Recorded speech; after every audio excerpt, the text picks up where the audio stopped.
gelar lahir sing becik mung ukarane mung tembungmu nanging pepuntane ngrembug najan basamu runtut parama sastra lungit nanging pepuntane ngrembug kowe mung bakal wani karo wong gedhe nyepelke karo dawuhe Baladewa. Nuwun sewu, sakniki niku tumrap kula wong gedhe karo wong cilik niku padha mawon. Dudu perkara kula niku merga batur sampean wong gedhe kudu bener niku mboten lungguing bener niku mapane dudu teng derajat pangkat dudu wong gedhe kanggonan bener wong cilik mesti nggone luput niku durung karuan ning malah kedahipun sinuwun Baladewa niku matur nuwun karo wong cilik matur nuwun karo Petruk sebab merga wong cilik niku duweni kewajiban ngemutaken ngelingke wakiling rakyat nayakaning praja ingkang sami ngasta panguwaos yen ora ana benere upama yen ana klerune kewajibane wong cilik niku lek kinelian ewa semanten yen kula ngemutaken sinuwun Baladewa kok dianggap lepat kula nyuwun pangapunten sinuwun keterangane saiki kowe gelem bali apa ora Nun kowe gelem bali apa ora perkawis kula wangsul mangke mboten usah dipun tundung yen pun wanjine kula tak bali dhewe nek pun genep rembugane niki separuh harga kok kula kan bali niku. Lah sing ngajeng tanggung jawab semanten kathah niki wedhus-wedhus teng mburi kula niki sinten? Gunggung kepuruk kirang langkung kawan dosa cacahipun. Nek kula bali mongko sing kurang separo. Didu mawon dereng cukup. Ajeng nyuwun sinten, ajeng ngampil jenten, utang nggone sapa? Mongko sakniki wong urip niku anane ming do sambat. Jobi. Ngalor ngidul ngetan ngulon entene ming do sambat. Ngungkuli bodo, ngungkuli riyaya. Wetan rame-rame kidul nyetel son sing gedhe, kulon orjen tunggal, sisi lor campur sari niki. Ngungkuli bodo, ngungkuli riyaya. Ning niku sing apik niku ming sandangane jaba. Sing apik niku ngagem busana bathik meling-meling. Ning remuk jero mboten ketok niku do sambat. Walah Gusti, Gusti wong nyumbang kok sedina ping 17 niku napa tumon. Lah niki sinuwun. Aja celemungan. Ingsun ratu minangka wakil Yai Bathara Kresna. Gelem ora gelem kowe kudu minggat, kowe kudu bali saka papan kene Petruk. Kula mboten badhe wangsul. Perkarane sampeyan niku Ratu Mandura, tegese nek diajeni merga duweni panguwasa niku nggone teng Mandura. Lah nek niki Ndarawati niku lenggahe sinuwun Bathara Kresna sing kagungan panguwas niku sinuwun Kresna. Lah wong sing duwe negara mawon ora nundung. Orang ngundomono kalih Petruk. Lah kok sampean niku mung trima tamu, mung trima dayoh, derajate padha kalih Petruk kok ngundomono. Lah niki arep sampean gagah niku teng Mandura. Lah nek teng mriki padha kalih Petruk, padha kalih kula. Mongko niku sampean ratu lho, umpama kok kula Kanjeng Raden Arya Tumenggung niku wis sewu sing baku kula diajeni teng dalem katemenggungan. Lah nek sampean ratu nggone teng Mandura mrika, nek teng mriki niku pun dadi dayoh, pun dadi tamu. Sakecap padha sakecap lancang bangu jamu kowe Petruk kowe bali aja kaya waro jamu mboten badhe wangsul kula tak bali syaratipun kula nderekaken sinuwun Kresna ning nek baline Petruk ora entuk gawe baline Petruk kula mboten saged nderekaken sinuwun Kresna kula mboten badhe wangsul ampun malih kok sakit mati badhe kula lampahi kowe njaluk mati modar nyotak panono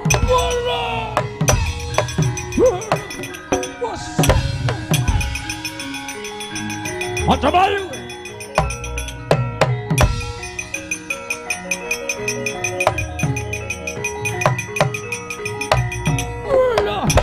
calda mati iki alanmu menungso ora apa jauh kita dosa bangsa tele kowe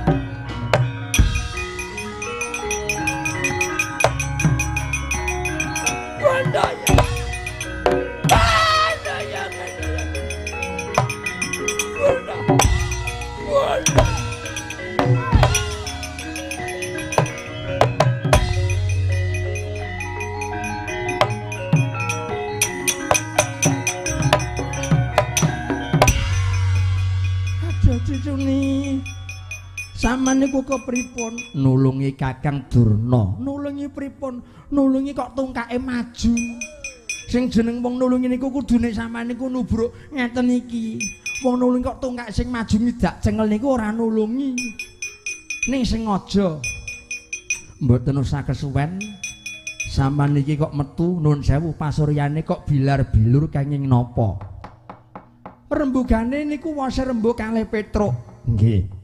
Dumadan ora ngerti kentang ki muling perkara kula dilarak. Sing larak sampeyan Petruk mboten. Patih Udawa mantu kula. Nek pancen bener Udawa mantu kula sing larak sampeyan mangkandhake kalih Sengkuni nika mantu kula. Mangke tak ajari dhewe. Dede Udawa.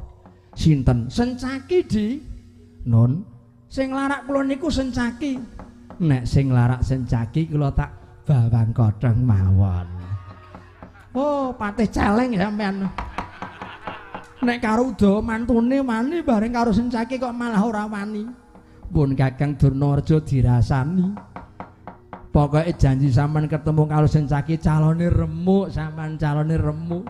Nggo mundur mriki Kakang Durna. Kurawa kon maju Di, ngrangket Petruk, ngrangket Sencaki dijuni.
Satyaki tinunu umbul gadanira parang kontet saliranira yen ka candra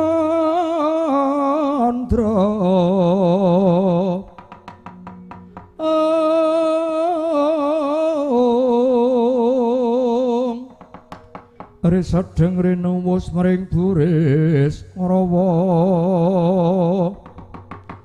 kapencing baunya bentar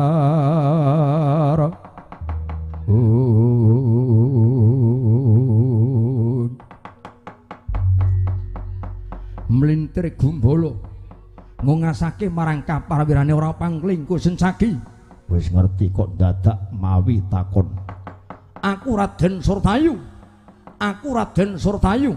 Ora takon ya ora apa-apa. Ngemban dawuh pengendikane Bapa Penemban Durna, kowe ku mawani nglarak, nempiling lan ngajar sak gayange. Kurawa ora trima. Yen ora trima gak arep apa. Utang wirang nyar wirang, utang pati nyar pati. Rening mapan ana parpatan agung, Paman Durna kok dilarak. Ditempiling padha karo kowe mirang-mirangke wong sak negara. Mungsuhe ora mung Paman Durna, mungsuhe para Kurawa. Ora saijen. Kerajaan ora bakal tinggal gelanggang colong pelayu papo babar popo ngemping lorong Gencapati. Sencaki golek papan sing jembar. Mapan ana pinggiratan apa kurang jembar. Cedhak kowe tak tubruk adoh tali dadung dadi banten, maju remet dadi glepung.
jalukanmu mati kowe. Waduh. Oh, ha. Babat pedang sauru.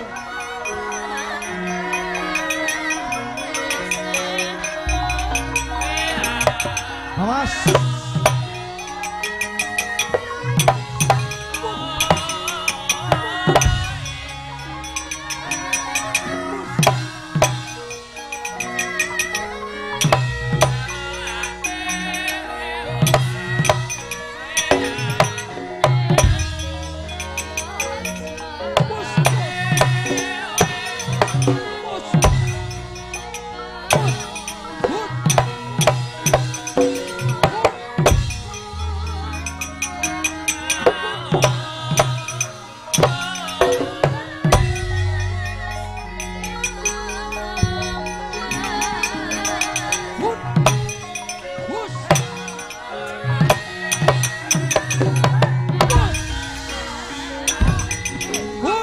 Awas, hey!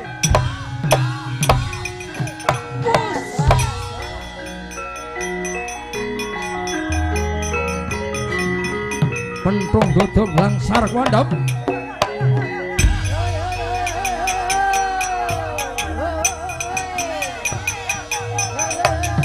Awas, awas, awas. Yo, yo, yo.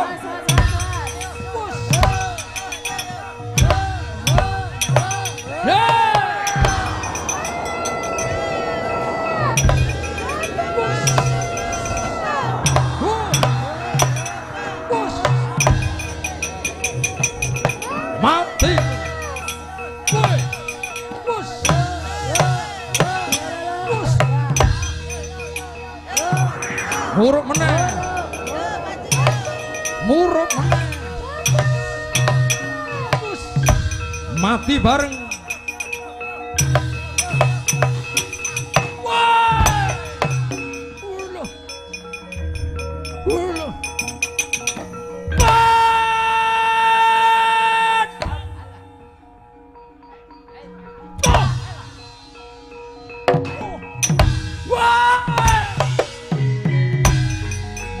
Ayo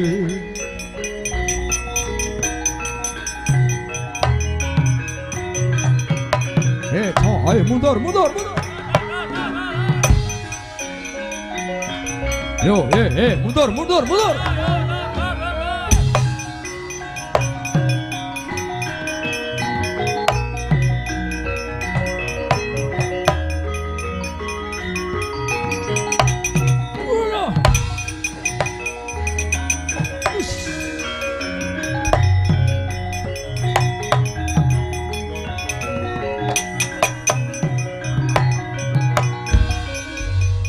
Babang seneng kang balik sandang balikat gocek wok simbar coco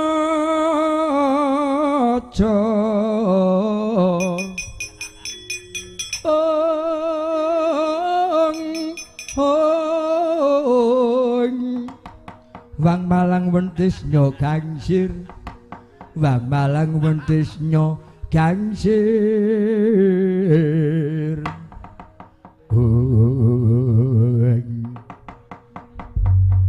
kemendel kaya wong duwe piandel sakarep sampeyan kowe wani Petruk mboten enten sing kula maneni mung kejaba kalih urip kula dhewe ning aku sadraning praja arep sampean dadi nayakaning praja dadi wakiling rakyat dadi ratu kula ora gumun sebab donya niki nek golek wong jujur niku angel ning nek golek wong pinter niku teng pundi-pundi ketemu wong pinter tukang corong wong pinter sakniki nggih akeh penggemar wayang SPD Kanjeng Raden Tumenggung niku ya akeh napa melih kok dadi ratu was ning nek golek wong sing jujur niku angel wong jujur kalih wong ikhlas niku angel padha wae janji jujur ki mesti ikhlas nek ikhlas ki mesti jujur wah sampean mboten pengalaman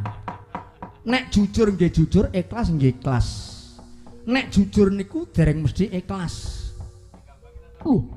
lah kok malah kowe kandha clemungan tekan dindi mboten apa-napa sing jeneng pun wong rada tuwa setengah umur nggih ngeten iki beda kali mbiyen jaman kula isih umur 20 umur 17 meh 45 rada megap-megap kali disambi omong-omongan nek golek wong ikhlas niku angel nek wong jujur niku isih iso digoleki nadan arang-arang Petruk tak menehi dhuwit tukokno rokok kula mangkat rokok le maringi dhuwit sampean niku nun sewu regane 20.000 mongko kanggone ming 10 turahe jujule susuke kula kondurke niki Gus Ndara Kartomarma kula jujur napa mboten kowe jujur bener kula jujur ning kula dereng mesti ikhlas lho perkarane sakjroning kula menyatu mandang diperintah Ndara Kartomarma kon tuku rokok kula pun batin jagong enak-enak kok diperintah wong ora ngrasake karo rekasane wong kula batin niku pun glendang-glendeng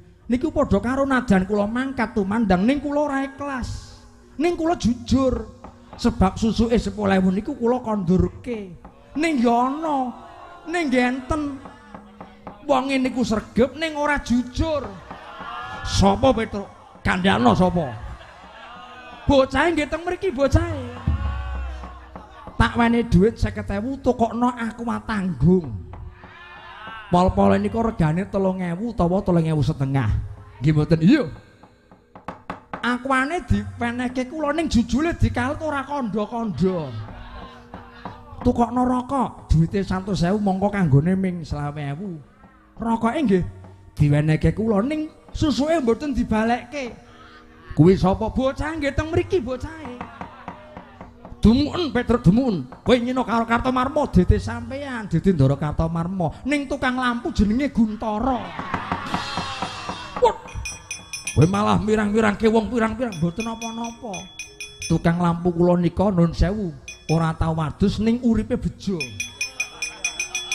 nika duwe bojo calone niku duwe bojo pegawai negeri guru mongko iki sing kinyis-kinyis perawan lah kula mon sing bose kalah kalih dedibal kula kok cobi kula mung trimo entuk rondo tukang lampu niku entuk perawan mongko pegawai negeri lah niki Teng mriki nggone niku wong ora kena ngina karo sapa-sapa. Ora kena ngias ngembe nyepelekke najan mung trima wong tani, wong tukang golek welingi, golek tongkrong. Upamane niki lho, ming tukang mancing golek iwak. Wah, sampean ampun ngina.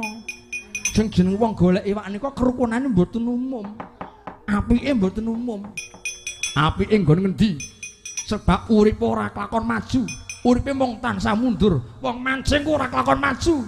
Maju mawon. Oh, sampean dereng pirsa. Wong pemancing niku guna tumpakan niku Grand Max. Tumpakan niku mobil mewah nggawa Avanza, nggawa sedan. Uripe niku mulya. Najan mulya ning ora kelakon maju. Lho sebabe nek maju nyemplung kali. Wah, ini nggih bener sampeyan timbangane wong edan. Keterangane mundur Petruk. Bali. Antasena aja kelakon dhaup karo Betari Yahmawati. Niki kudu perkarane sampeyan ning perkarane sing do arep nglakoni Ndara Antasena kalih Betari Yahmawati. Nek sampeyan ora trima mergo sampeyan kebrongos ucape penemban Durna, Petruk sing arep ngalang-alangi, Petruk bebetenge Ndara Antasena mati kowe. Wes.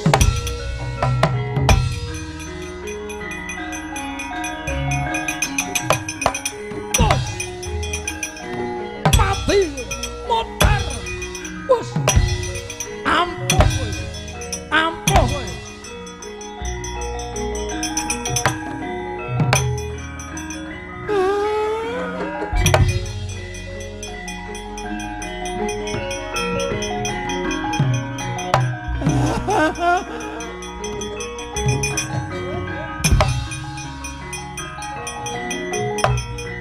Lah Petruk modar. Kurawa Petruk mati Kurawa. Oh ah oh eh. Oh ah oh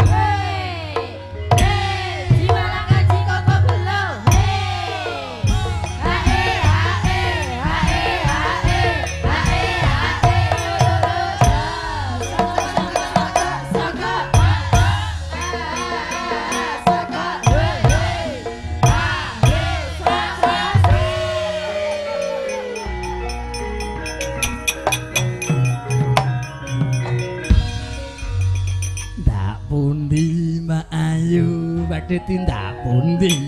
Mangke riyen bar niki ampun bingung mangke bar niki ajeng takon ndas pundi Mbak Ayu ndas pundi?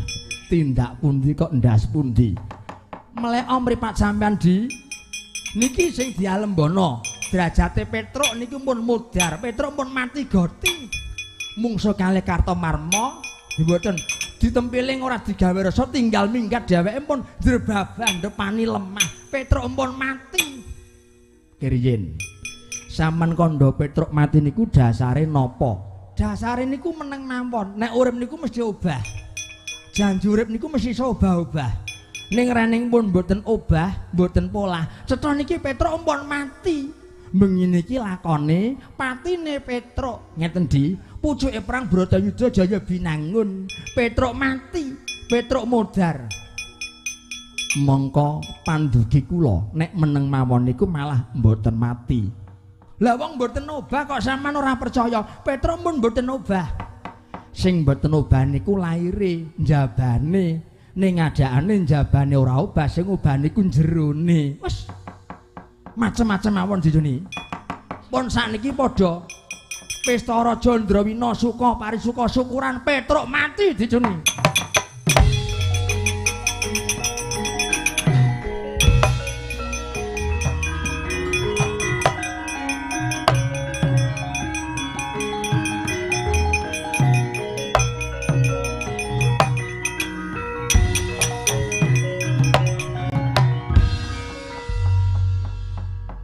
Mengetok-etok nggledak kok dikira mati. Penemban Durna bungahe arep syukuran do dem-deman do pesta. Nek mung mungsuh karo Kartomarma umpama kok ijen aku isih wani. Ning nek nganti dikeroyok rada mikir. Ndara Kartomarma, waton sampean ijen nyododo ndi dodo. Aduta sing balung kulit dingkulit tak ladeni, Gus.